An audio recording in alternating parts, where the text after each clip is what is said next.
Okay. Welcome to Hear Me Out, which is a show where we talk about telly. What the fuck is that? Great. Just stick around.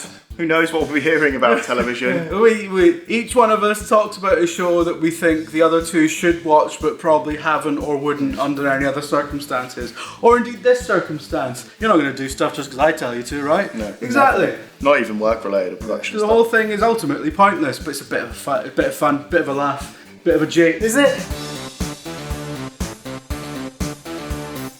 Wow.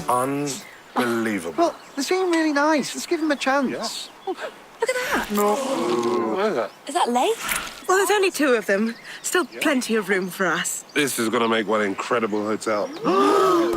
Ghosts is my pick of this week. Call of Duty? Right? Comfy there. Yeah, Call of Duty Ghosts, Okay. right? The supernatural comedy that's on BBC. It's currently on iPlayer still. It's in their comedy box sets thing. It's written by and starring the Horrible Histories cast. Don't know if you guys have heard of that. It's the children's show based on the books that are all about, you know, the terrible Tudors History and in that. the Wank War. But it's that cast, that writing team. They're fantastic. They're brilliant. They're extremely talented people. And this is a show they've made for a more mature audience, a family audience. It really plays to the Horrible History strengths because they've got like a cast of characters. There's all these people who died in various areas of history.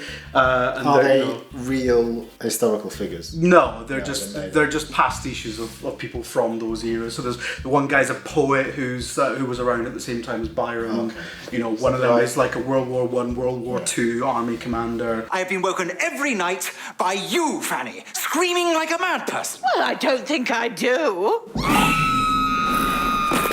One of Baron them, von Wank. Yeah, one of them Steve is Burns, a 90s. The most like Steve Burns is a character called Julian Fawcett, who is he's a Tory MP who died in 1991 in a sex scandal, which I feel is basically, yeah. It's a bit too close. How dare you!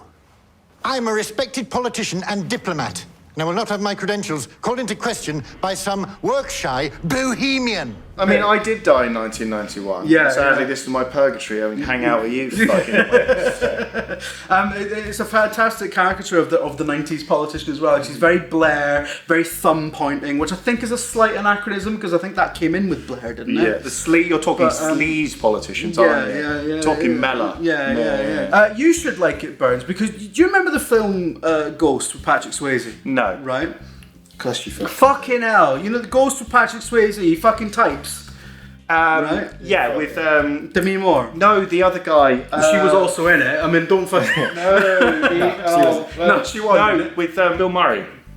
Bill Murray? Yeah, he's in Ghost. He's not in Ghost. Yeah, he is. He's got the backpack and that. Fuck off. You know that Ghostbusters is a sequel to Ghost. Ghostbusters is a sequel to Ghostbuster, where There's a team of Marines in Ghostbusters. but I was gonna, so like, but Ghost with Patrick Swayze, right? You know that even from beyond the grave, he's looking after the love of his life, played by Demi Moore, right? And he learns that he can like still touch things in the real world. He can still type and. He doesn't learn. He's taught by the guy on the subway. Yeah, he learns because someone teages him. Yeah, Fuck me. no, Right, he gets taught how to type by some fucking subway walloper, right? Not the shop. And some guy with lettuce. So what you want to do is... I need to see that movie right now. The Ghost reboot.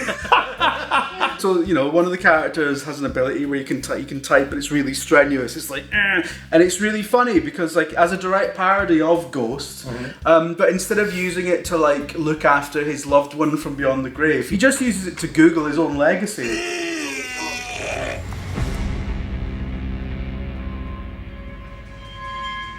Oh, no.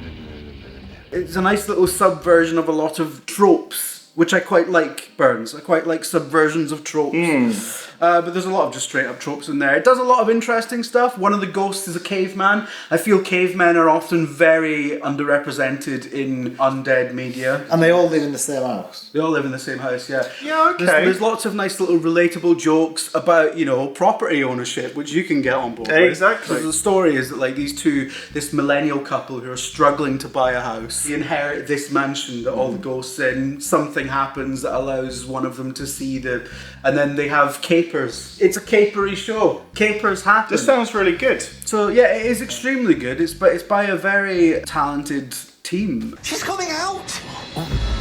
Stand to, everybody. Prepare for action. Good luck, everyone. And remember, as long as you do your best.